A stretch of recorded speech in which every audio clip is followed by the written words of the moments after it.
میں سنا دوں آپ کو کیا کچھ.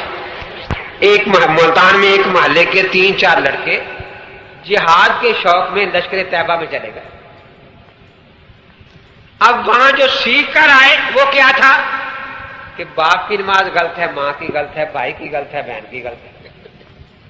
وہ لڑے روز، مسجد میں بھی لڑائی، گھر میں بھی لڑائی. امام صاحب نے ایک پروفیسر صاحب سے کہا کہ آپ ان کو کسی طرح بہلا پھسلا کر، میری تو مانتے نہیں، امین کے پاس لے جائیں.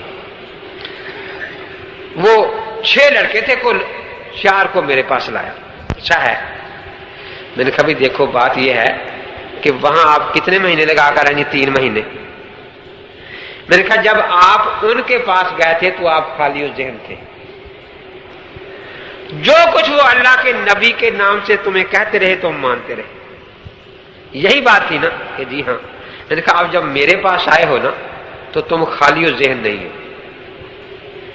تمہارے ذہن میں یہ بات ڈال دی گئی ہے کہ وہ تمہیں اللہ کے نبی کی حدیث سے ہٹا کر ابو حنیفہ کے اقوال پر لگائے گا. کہتا جی بالکل یہی بات ہمارے ذہن میں ہے. میں نے کہا اب اصول تو یہ ہے کہ میں کہوں کہ کم از کم 3 مہینے آپ میرے پاس رہیں، میری باتیں سنیں، اس کے بعد پھر آپ کی اصلاح کا کچھ کیا جائے گا. لیکن میں 3 مہینے نہیں کہتا، صرف 3 گھنٹے آپ سے رہتا ہوں، وہ مجھے دیں، جو میں کہوں وہ کریں. کہنے کہ جی ٹھیک ہے. میں نے حدیث کتاب انہیں دی، میں بھی کچھ لکھ رہا تھا، مصروف تھا. میں نے کہا آپ یہ رفع دین کے ترک رفع دین کی حدیثیں مطالعہ کریں اور میں ذرا لکھ لوں. اب میں ان کی طرف دیکھ لیتا تھا، وہ پڑھتے تھے حدیثیں اور تھوڑی دیر کے بعد ایک دوسرے کو کونیاں مارتے تھے کہ یار وہ 3 مہینے جھوٹ ہی بولتے رہے کہ حنفیوں کے پاس حدیث نہیں، ابو حنیفہ کا قول ہے، یا تو حدیثیں بہت سی ہیں. وہ جھوٹ ہی بولتے رہے کہ حنفیوں کے پاس حدیث نہیں، ابو حنیفہ کا قول ہے. خیر جب وہ فارغ ہوئے میں نے پوچھا کچھ پوچھنا ہے کہ بس یہی پوچھنا ہے کہ کتاب کتنے کی آتی ہمیں لے دیجیے. میں نے کتاب منگوا دی، وہ بڑے خوش چلے گئے. اب انہیں بڑے پریشانی کہ 3 مہینے میں 6 بنائے تھے اور یہ 3 گھنٹے میں 4 چلے گئے. اب ان 4 کی کوشش کہ ان کو بھی لائیں دونوں کو، اور غیر مقلدوں کی کوشش کہ وہ اب امین کے پاس نہ جائیں. اب ایک ان میں سے ملا، یہ اس کو کھینچ کھانچ کے لے آئے، لیکن غیر مقلدوں سے پکا کر دیا کہ تو نے اپنی باتیں کرنی، اس کی سننی نہیں جا کے. خیر وہ آ گیا، کہنے لگا جی آپ مجھ سے کوئی بات نہ مجھے بتائیں، میں سوال پوچھوں گا. میں نے کہا 2 صورتیں ہیں، 2 باتیں ہیں. ایک آدمی یا تو جاتا ہے ڈاکٹر کے پاس اپنا علاج کروانے یا ڈاکٹر کا علاج کرنے. اگر آپ میرا علاج کرنے آئے ہیں تو بھائی میں تیار ہوں علاج کروانے کے لیے، پھر میں آپ کی سنوں گا. لیکن پھر سوال کا حق مجھے ہوگا کیونکہ بیمار میں ہوں نا. میں بتاؤں گا مجھے یہ بیماری ہے، اس کی دوا بتا دو، یہ بیماری اس کی دوا بتا دو. اور اگر آپ اصلاح کروانے آئے ہیں تو پھر میری بھی سننی پڑے گی.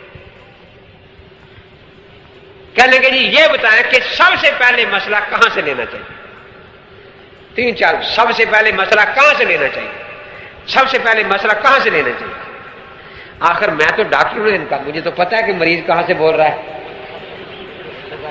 میں نے کہا سب سے پہلے کہ جی ہاں. میں نے کہا بیشتی زیور سے. اب وہ تو اچھلے اٹھ کے بھاگے، کہتے کافر ہے یہ. بس میں اس کی بات سنتا نہیں. میں نے انہیں اشارہ کیا کہ جانے تو نہ دینا، بٹھاؤ بیچارے کو، بٹھائیں وہ پھر کھڑا ہو جائے. خیر 5-6 منٹ کے بعد اس کو بٹھا لیا. میں نے کہا چلو یار تو ناراض ہو گئے، میں ہی معذرت کر لیتا ہوں. اصل کیا بات یہ ہے کہ ہمارا معاشرہ جو حنفیوں کا یہ ہے نا کہ سچ بات زبان سے نکل جاتی ہے.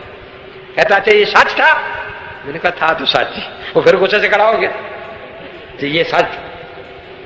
میں نے کہا اچھا چلو یہ تو تجھے سچ نہیں لگا، اچھا تو بتا کہ پہلا نمبر کس کا ہے؟ قرآن کا؟ قرآن کا؟ قرآن کا؟ میں نے کہا معتد کے لیے، تیرے لیے نہیں. حدیث معاذ میں معتد کے لیے پہلا نمبر ہے، تیرے لیے نہیں ہے. یہ نہیں جی میرے لیے بھی ہے. اچھا. میں نے کہا آپ نماز پڑھتے ہیں کہ جی ہاں. میں نے کہا ایک دن آپ اتحیات میں بیٹھے اور اتحیات کی جگہ بھول کر حال مشریف پڑھ لی. ایسا ہو جاتا ہے کہ جی ہاں. میں نے کہا یہ لو تر میرا قرآن نکالو, مسئلہ کہاں ہے کہ اگر اتحیات کی جگہ رحم شریف پڑھ لے تو کیا کرے. میں قرآن دوں, وہ ہاتھ نہ لگایا. میں نے کہا مجھے تو کافر کہتا تھا, تو کافر تو نہیں, تو قرآن کو ہاتھ لگا لینا. اب کتنے مہینوں میں تو قرآن کا ترجمہ پڑے گا, مسئلہ تو یہاں نہیں ملنا. کتنے سالوں میں تو سیاستہ کا ترجمہ پڑے گا, مسئلہ وہاں, مسئلہ پھر وہی بیٹھے میں جا کے ملنا تمہیں. تو بات یہ ہے کہ میں نے تجھے پہلے کہہ دیا کہ بیٹھی دے. پھر میں نے پوچھا, میں نے کہا دیکھو میں تم سے ڈرتا نہیں. ایک یہاں عیسائی آ جاتا ہے, مجھے ہمیں کہتا ہے جی میں مسلمان ہونا چاہتا ہوں. میں نے کہا ٹھیک ہے, اس کو مسلمان کر لیا. اس کا نام رحمت مسیح تھا, ہم نے رحمت اللہ کر دیا. اب مسلمان ہونے کے بعد نماز فرض ہے یا نہیں؟ میری فرض ہے. میں نے کہا میں تو سے نہیں ڈرتا, میں اسے بہشتی زیور یا تعلیم اسلام دوں گا کہ بھائی یہ 2 سطروں میں نماز کی شرطیں لکھی ہیں, کپڑے پاک کر لو, جسم پاک کر لو, نماز پڑھنی. میں اسے فقہ کی کتاب دوں گا. میں نے کہا تجھے کتنے سال ہوئے نماز پڑھتے رہی؟ 8 سال. میں نے کہا لے ذرا قرآن سے نماز کی شرطیں نکال دے. میں تو فقہ دوں گا نا اسے, میں کہتا ہوں کہ یہ فقہ مان, تو ذرا قرآن سے شرطیں نکال. کہ جی میں تو نہیں نکال سکتا. میں نے کہا تو کیوں کہتا تو قرآن کا پہلا نمبر ہے. کہتا ہے میں مولوی سے پوچھوں گا. میں نے کہا مولوی نے لکھا ہے. تو بات تو مولوی پر آ گئی نا. تو میں نے کہا بات مولوی پر آ گئی, آج کا مولوی بھی امام ابو حنیفہ سے پوچھ کر بتائے گا, تو اصل بات تو وہاں تک ہی پہنچی نا. تو بات یہی ہے, شوق مرزا کے لیے تھے, ہر جائے کے لیے تھے, مرزا کے لیے تھے, ہر جائے کے لیے تھے. وہ موت کا زخم علماء دیوبند نانوت بھی کلش کر صدق وفا کا پے کر علماء